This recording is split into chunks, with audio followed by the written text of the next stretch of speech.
বিন্দু আসসালামু আলাইকুম। স্বাগতম আরেকটি ভিডিওতে।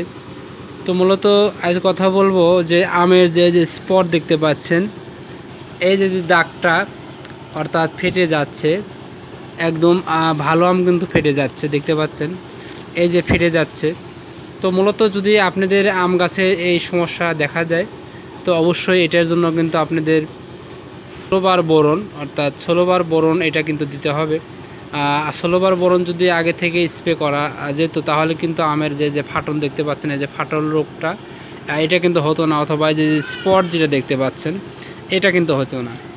যদি লক্ষ্য করে দেখায়, প্রায় ম্যাক্সিমাম আমেই কিন্তু কিছু কিছু আমের ফাটার লক্ষণ দেখা যাচ্ছে, অর্থাৎ ফেটে যাবে। তো অবশ্যই চাইবেন যে এই ফাটাগুলো রোধ করার জন্য অবশ্যই কিন্তু আপনাদেরকে 16 যে বোরনটা রয়েছে এটা কিন্তু অবশ্যই স্প্রে করবেন। দেখতে পাচ্ছেন অনেকগুলো আম কিন্তু ধরে রয়েছে গাছের মাঝে মাঝে, কিন্তু অনেক আম রয়েছে এবং কিছু কিছু আম ভালো, আবার কিছু কিছু আমের সমস্যা দেখা দিয়েছে। তো অবশ্যই এটার জন্য অবশ্যই 16 বোরনটা ব্যবহার করবেন। ধন্যবাদ ভিডিওটি দেখার জন্য।